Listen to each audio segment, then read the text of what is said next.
त्यो त बाहिर फालिन र मानिसका खुट्टाले कुल्चिन बाहेक अरू केही कामको हुँदैन भनेर भन्नुभएको छ है। अनि साँच्चै नै यदि हामी चाहिँ संसारको नुन हौ अनि यदि हामी संसारको नुन भएर पनि आज हामी चाहिँ नुनिलो पार्न सकेनौँ भने आज साँच्चै नै त्यो चाहिँ फ्याल्न बाहेक कुनै विकल्प नै हुँदैन।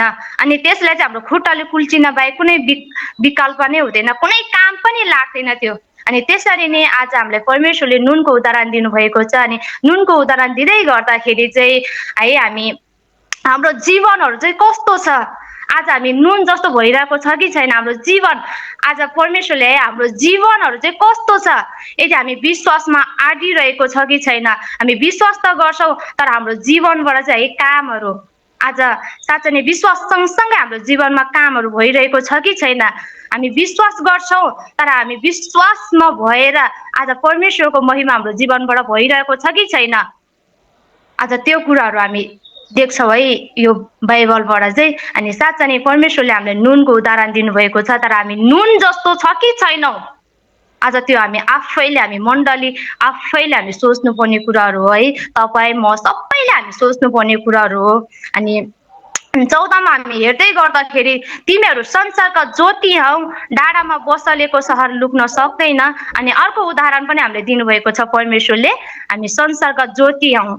अनि हामीले हेर्दै गर्दाखेरि चाहिँ आज हाम्रो परमेश्वर चाहिँ आज यूहन्ना 8:12 मा हामी हेर्दै गर्दाखेरि परमेश्वर चाहिँ संसारको ज्योति हुनुहुन्छ अनि हाम्रो बुवा चाहिँ हाम्रो ज्योति हुनुहुन्छ। अनि त्यसै कारणले हामीलाई पनि परमेश्वरले भन्दै हुनुहुन्छ तिमीहरू संसारका ज्योति हौ, डाँडामा बसलेको सहर लुक्न सक्दैन भनेर आज साँच्चै नै हामीलाई परमेश्वरले फेरि संसारको ज्योतिको रूपमा पनि हामीलाई उदाहरण दिनुभएको छ। अनि हाम्रो परमेश्वर चाहिँ संसारको ज्योति हुनुहुन्छ अनि हामी चाहिँ संसारको ज्योति हौ। अनि साँच्चै नै संसारमा ज्योति जुन फैलिँदै गर्दाखेरि ज्योति कहिले पनि लुक्न सक्दैन।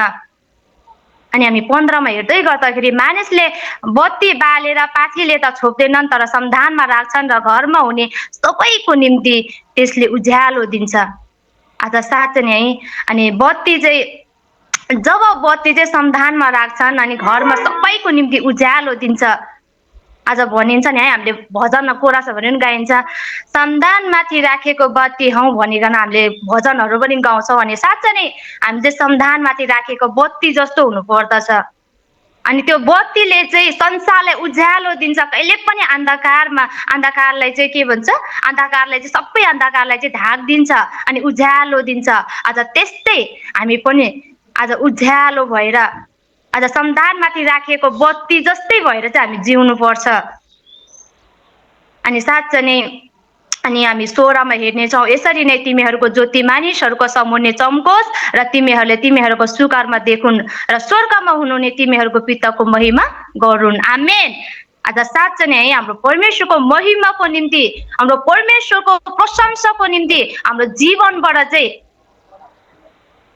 आज साँच्चै नै पृथ्वीको नुन भइकन आज संसारको ज्योति भइकन चाहिँ हामी जिउनु पर्छ।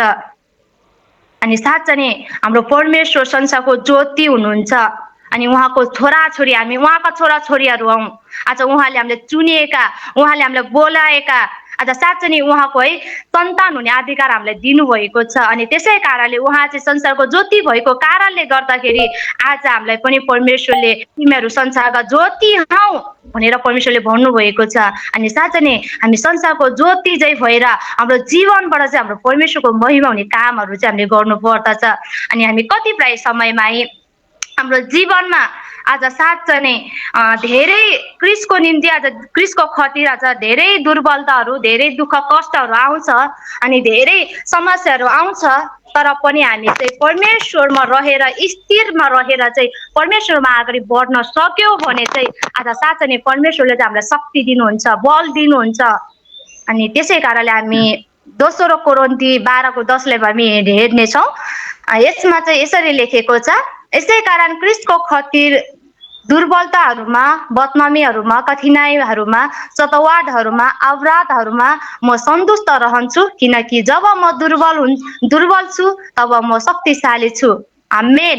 आज साँच्चै नै है, यदि हामी चाहिँ हरेक जति नै समस्या आए तापनि है, जति नै बाधा आए तापनि, जति नै कठिनाइ हाम्रो जीवनमा आए तापनि, जति नै हाम्रो जीवनमा सदवात आए तापनि अनि जति नै हाम्रो जीवनमा चाहिँ आपद विपद आए तापनि ती कुराहरूमा चाहिँ हामी सन्तुष्टि भएर चाहिँ प्रभुमा अगाडि बढ्न सक्यौँ भने चाहिँ प्रभुले हामीलाई बल शक्ति दिनुहुन्छ। अनि हामी चाहिँ साँच्चै नै हाम्रो जीवनबाट चाहिँ जब हामी सन्तुष्ट भइकन, जब हामी प्रभुमा आडिकन, जब हामी प्रभुमा चाहिँ स्थिर रहन सक्यौँ भने चाहिँ आज त्यो मानिसलाई चाहिँ आज साँच्चै नै है पृथ्वीको नुन भन्न सकिन्छ अनि पृथ्वीको संसारको ज्योति भन्न सकिन्छ।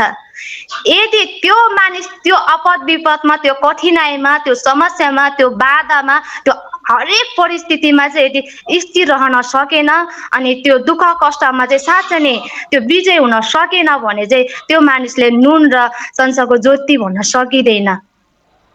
अनि यदि हामी चाहिँ साँच्चै नै संसारको ज्योति अनि नुन हुन चाहन्छौँ भने चाहिँ हामी यो परिस्थितिहरूमा चाहिँ हामी स्थिर रहन सक्नुपर्छ अनि परमेश्वरमा चाहिँ हामी साँच्चै नै हामी परमेश्वरमा चाहिँ विश्वासमा बलियो भएर हामी खडा हुन सक्यौँ भने चाहिँ आज हाम्रो जीवनबाट है आज 16 मा भनिएको छ, आज तिमीहरूको पिताको महिमा गरून्, हरेक स्वर्गमा हुने तिमीहरूको पिताको महिमा गरून् भन्नुभएको छ है। अनि हाम्रो जीवनबाट हामीले गरिरहेको कामहरूबाट आज हाम्रो परमेश्वरको महिमा हुनुपर्दछ अनि हाम्रो परमेश्वरको चाहिँ प्रशंसा हुनुपर्दछ।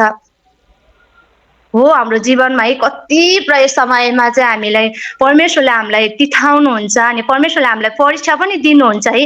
अनि हामीले बाइबलमा हेर्यो भने अब्राहमलाई पनि है आज आफ्नो विश्वासको जाँच गर्नुभएको छ। अनि साँच्चै नै आज जुन विश्वासको जाँच गर्दाखेरि अब्राहमले चाहिँ आज जुन विश्वासको जाँचलाई चाहिँ जितेको छ है। अनि प्रभुले चाहिँ साँच्चै नै एउटा विश्वासको पिता भनेर पनि उहाँलाई हामी बाइबलमा हेर्दै गर्दाखेरि विश्वासको पिता भनेर पनि हामी चिन्न सकिन्छ।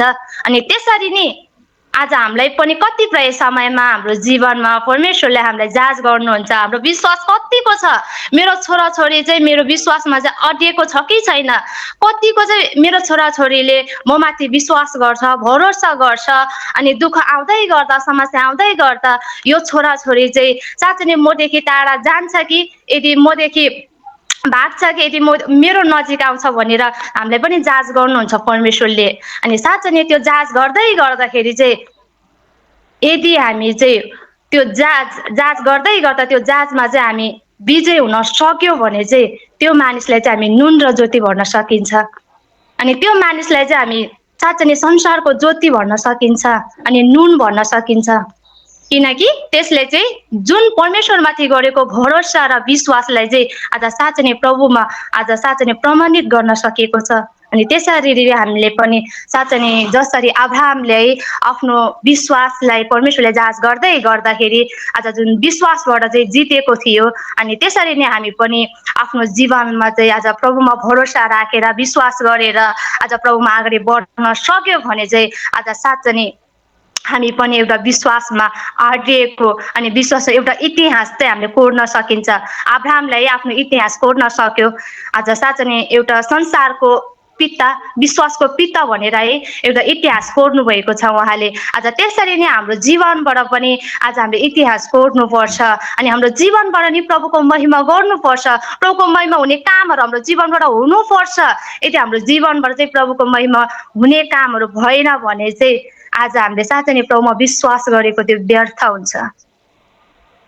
अनि साँच्चै नै अनि हामी अर्को पदलाई पनि अब हेर्नेछौँ। रोमी 12:16 मा चाहिँ यसरी लेखेको छ, आज साँच्चै नै है हामी कतिपय समयमा हामीमा यदि हामी नम्र हुन सकेनौँ अनि यदि हामी चाहिँ साँच्चै नै हामी नुन र संसारको ज्योति हौँ भने हामीले के कामहरू गर्नुपर्छ अनि बाइबलले हामीलाई के भन्दछ अनि त्यो कुरालाई हामी हेर्नेछौँ। रोमी 12:16 मा यसरी लेखेको छ, एक अर्कासँग मिलेर बस, अभिमानी नहौ तर नम्रहरूसँग सङ्गत गर, कहिले अहङ्कारी नहौ। आमेन।